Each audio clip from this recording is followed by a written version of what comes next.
um pouquinho desses hábitos que mudaram. Já quero trazer aqui para minha conversa o George Frey. Ele que é pesquisador, é autor de livro, ele é conhecido, né, por descobrir as mentirinhas contadas por aí. George, seja muito bem-vindo aqui ao programa. Muito bom dia, tudo bem? Bom dia, tudo ótimo, muito obrigado pelo convite, estou à sua disposição. Primeiro, George, para quem não conhece o teu trabalho, gostaria de te perguntar ou de te permitir que você se apresentasse um pouquinho o que você já fez, né? Por que você escolheu essa linha de pesquisa da questão da mentira, da questão do que do que não foi dito, mas está sendo dito de alguma maneira. Me conta um pouquinho do teu trabalho, da tua carreira. Tá, você está conversando com um ex-tímido, uma criança tímida, pequena, do cabeção, das pernas finas, que apanhava de todo mundo. Então, identificar a linguagem corporal, né, dos outros, principalmente dos maiores, que eram os agressores, foi uma forma de sobreviver à época da escola. Isso, incorporada à evolução de adolescente tímido e adulto tímido, me trouxe essas ferramentas de entender o outro, de ler o outro, e na vida profissional isso acabou fluindo de uma forma muito tranquila. Então, há mais de 30 anos que eu pesquiso aí como profissional o comportamento humano dentro e fora do Brasil, e eu posso te garantir que os sentimentos, seja de gratidão, de raiva, a mentira, ela é universal. Nós aqui no Brasil temos essa coisa mais calorosa, mas eu pesquisei em Polônia, Itália, Alemanha, e posso te garantir que as pessoas sentem do mesmo jeito. Olha que Então, interessante. Jorge, deixa eu te perguntar também sobre essa questão. Tem um nome, né, de uma área da psicologia que se ocupa disso, seria psicologia da mentira. E eu fiquei curiosa. Mentir é inerente ao ser humano? é inerente ao reino animal e vegetal.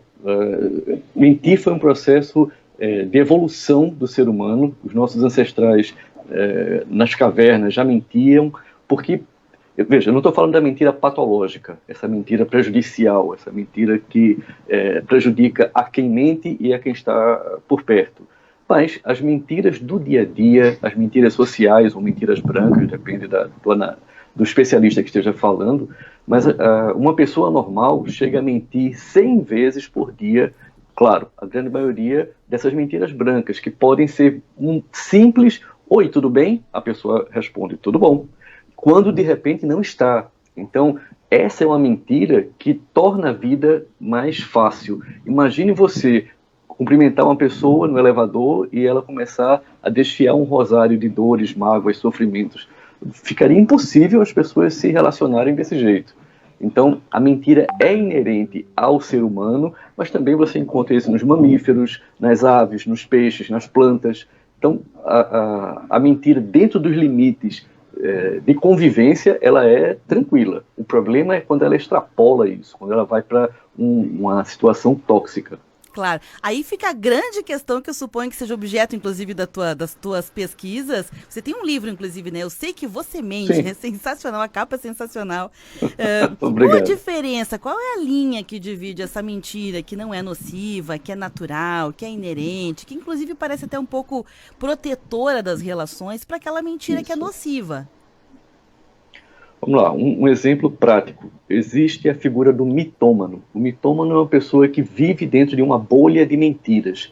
É alguém que te encontra na segunda-feira e pergunta como foi o seu final de semana, e você diz que foi até a Serra Gaúcha e tomou um bom chimarrão, e essa pessoa diz, o meu foi muito melhor, eu peguei o avião aqui, fui para Noronha, de Noronha eu fui participar de uma festa no iate. Então, essa pessoa precisa mentir para dar cores a uma vida que é cinza, que é preta e branca.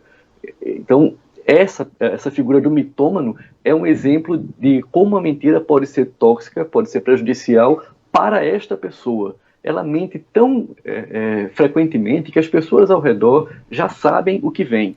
Então, esse é o tipo de mentira que prejudica só a pessoa que gera a própria situação.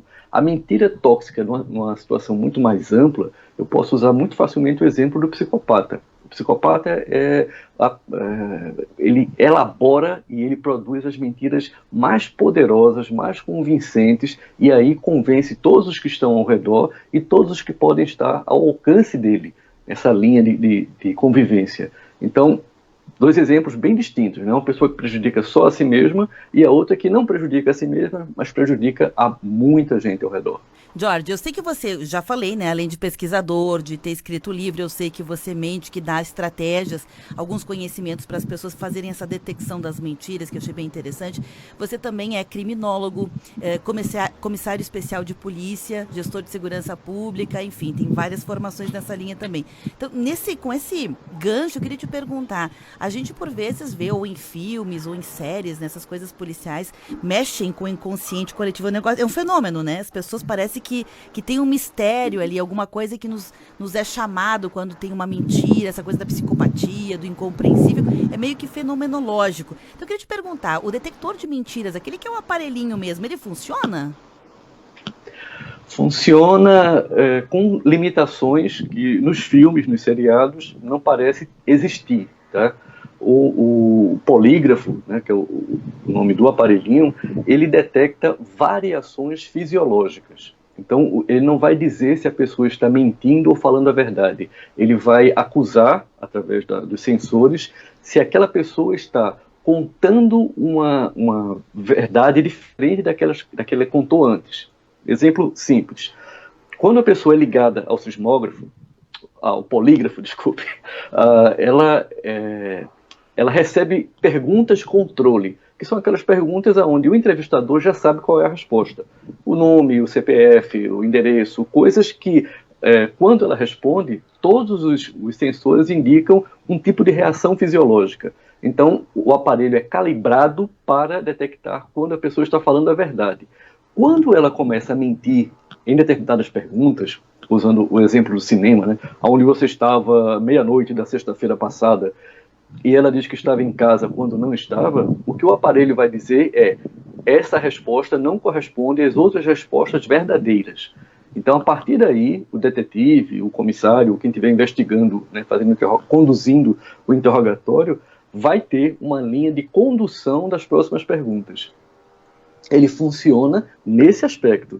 Ele não consegue adivinhar a resposta. É como nós, seres humanos, também temos os nossos polígrafos internos que acabam detectando quando alguém está contando uma história muito estranha, muito bem elaborada, que é uma das dicas, né? Se alguém chega para você e diz que foi até a padaria comprar ali o pãozinho e no caminho encontrou com uma pessoa fantasiada e depois olhou para o céu e viu uma nuvem em forma de lobo, pô, essa história que poderia ser muito simples e curta, quando é muito elaborada, acaba sendo uma dica de que essa pessoa está tentando contar uma coisa para evitar que você pergunte outra. Então, a mentira vai por aí. Jorge, olha só, você falou de um indicador interno, né, de um sensor interno que faz com que o outro perceba. É o mesmo indicador interno que também faz com que a gente, quando vai mentir alguma coisa, a gente toma consciência, estou mentindo, a gente começa... Eu, por exemplo, se for mentir, eu me embanano todo. Me atropelo, falo 20 vezes a mesma coisa. E lá pelas tantas eu tenho que confessar, gente, eu tô mentindo. Desculpa, era uma mentira, porque internamente a gente se sente mal. Por que a gente se sente mal? É o mesmo sensor? Vamos lá, são mecanismos complementares, mas gostei da sua definição.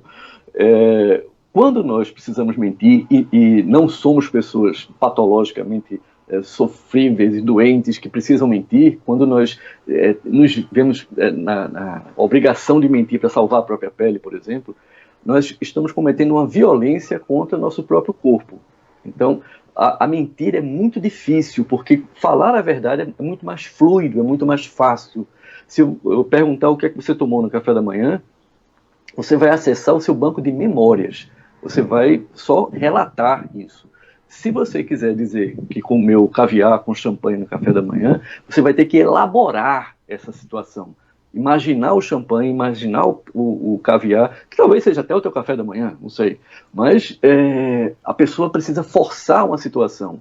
Então, a mentira não é fluida, ela é construída. E construir alguma coisa dá trabalho.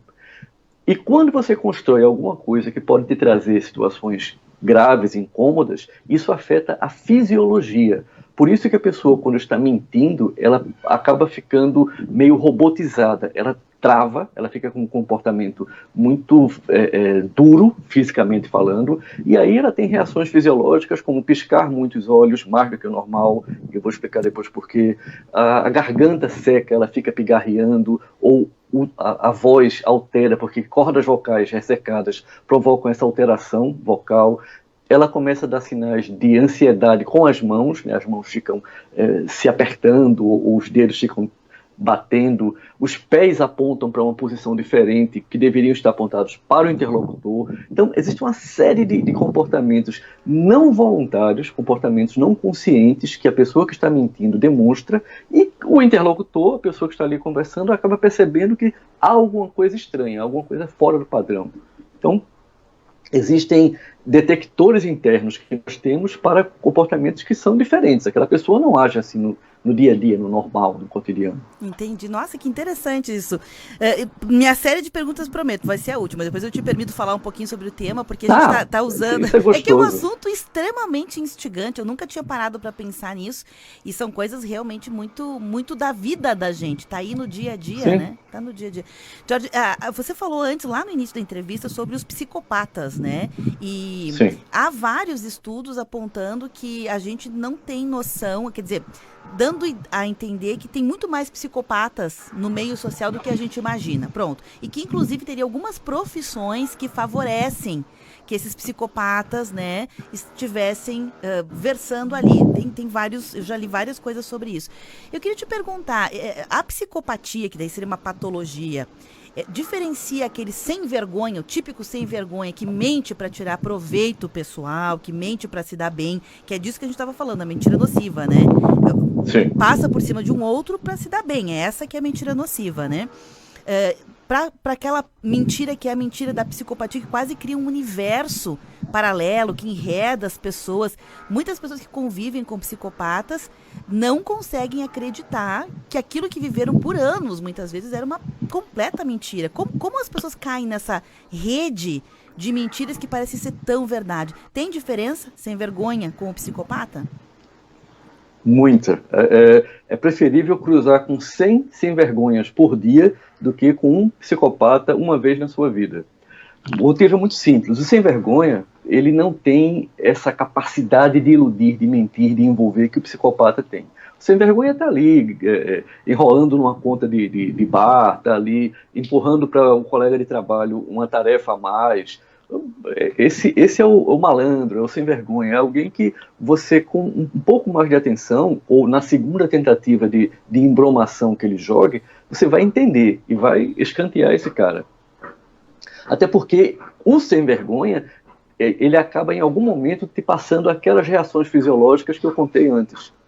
Já o psicopata, não. O psicopata, ele não tem empatia. A psicopatia não é uma condição na qual, se houver uma intervenção, tomando remédios e fazendo tratamentos, ele vai melhorar. Não existe cura, não existe melhora para o psicopata. O psicopata nasce psicopata e vai morrer psicopata. Então, é uma ilusão achar que alguém pode ser o redentor, que pode salvá-lo. Ele não quer salvação, ele quer continuar fazendo o que é bom para ele. Você falou sobre profissões, e é exatamente isso. Não é que os profissionais que ocupam esses cargos ou buscam essas formações sejam psicopatas. Os psicopatas se sentem mais à vontade dentro dessas áreas, dessas profissões. Algumas, vou te dar um exemplo, piloto de avião.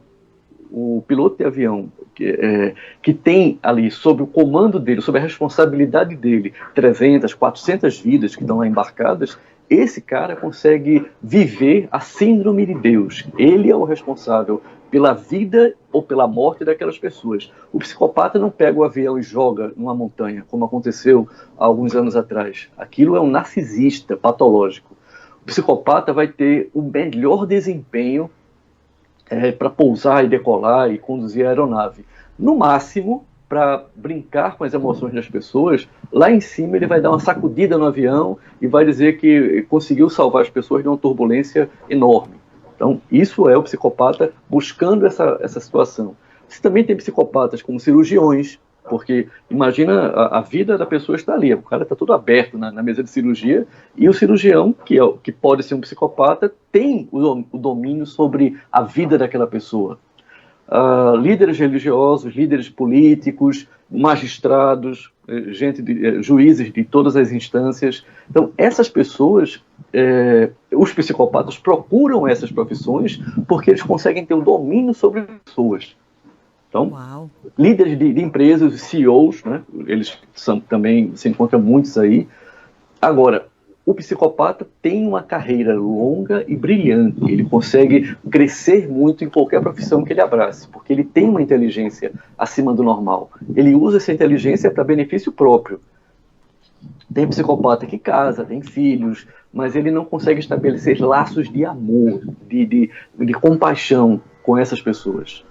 Uau. Mas, por favor. Nossa, que pesado. Isso eu nem vou ficar entrando muito, porque psicopata é um capítulo que precisa de um especialista, né? Vamos pro mentiroso comum com o Tomás. Agora, em tempos de pandemia, Jorge, a gente está usando máscara, né? E com o uso da máscara é engraçado porque, de fato, a gente não... Às vezes cruza com pessoas na rua e nem a conhece em função da máscara. E aí vem o Jorge e diz, não, mesmo de máscara, mesmo de trás das máscaras, é possível descobrir quem mente, quem não mente, quem está tirando proveito ou não, por um conjunto de ações. Era isso que eu queria aproveitar a tua expertise para falar disso, até porque muita gente também está em home office também, né? Não é só questão da máscara, é a ausência física. Com essa ausência física, através desses meios eletrônicos, uma videochamada, é possível saber quem está mentindo ou não? Sim, é possível, porque se você tiver os parâmetros, você consegue identificar que aquela pessoa está fora do normal. Né? Se é uma videochamada pela primeira vez, você vai precisar ter mais tempo de conversa para perceber que aquela pessoa tem um discurso meio esquisito. Mas em relação às máscaras, que você falou primeiro, as máscaras cobrem boa parte do nosso rosto. Então, é claro que se perdem os microsinais faciais, né? Você tem ali 2/3 do rosto cobertos, mas os olhos estão de fora, e os olhos são extremamente expressivos. Através dos olhos você consegue identificar uma alegria, um sorriso, uma satisfação, uma felicidade, raivas. Então, os olhos se cobrir os olhos aí complica muito, mas há sim uma perda, porque você não tem as expressões de boca, né, do resto da face, o próprio nariz, as narinas que dilatam, ou o nariz que fica vermelho quando a pessoa está ruborizada, quando está ali com vergonha de alguma coisa, e as expressões que se perdem, né, da percepção que se perde com a máscara, você ganha com o conjunto. Imagine uma situação real. Você encontra, antes dessa pandemia, você encontrava com a pessoa e a distância entre vocês era menor. Você ficava próximo, havia o toque, colocar a mão sobre o ombro, fazer um carinho. Agora, há uma distância maior. Com essa distância maior, você ganhou um campo de visão que não tinha antes, porque essa proximidade limitava a visão. Então você não via a posição dos pés, não via o que a pessoa estava fazendo com as mãos.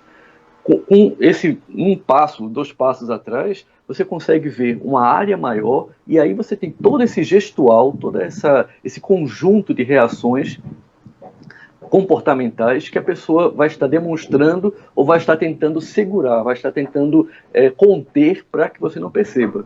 De qualquer forma, essa leitura é uma via de mão dupla. A pessoa também vai estar lendo você. Então, se você não está feliz, não está satisfeita com aquele encontro, se está com pressa e quer ir embora, o corpo inteiro vai demonstrar isso. E aí a pessoa vai perceber que deve encurtar a conversa porque o interlocutor está precisando sair da cena. Mas o que eu acho fantástico nisso é a capacidade de superação do ser humano.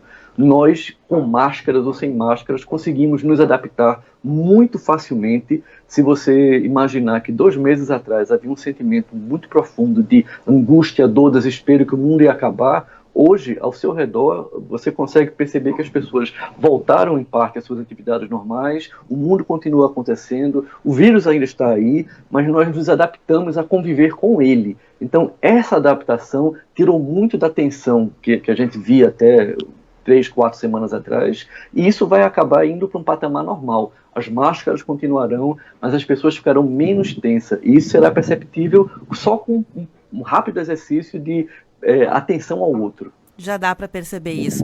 Jorge, pegando esse gancho de tudo que a gente falou aqui, eu queria que você deixasse algumas dicas assim da tua experiência, do teu conhecimento, para quem está escutando essa entrevista agora. Você deixou bem claro lá no início, né, que você começou todo esse teu olhar para essa questão da mentira, da percepção, e te norteou como carreira, inclusive, justamente para lidar com o bullying que sofria lá na escola.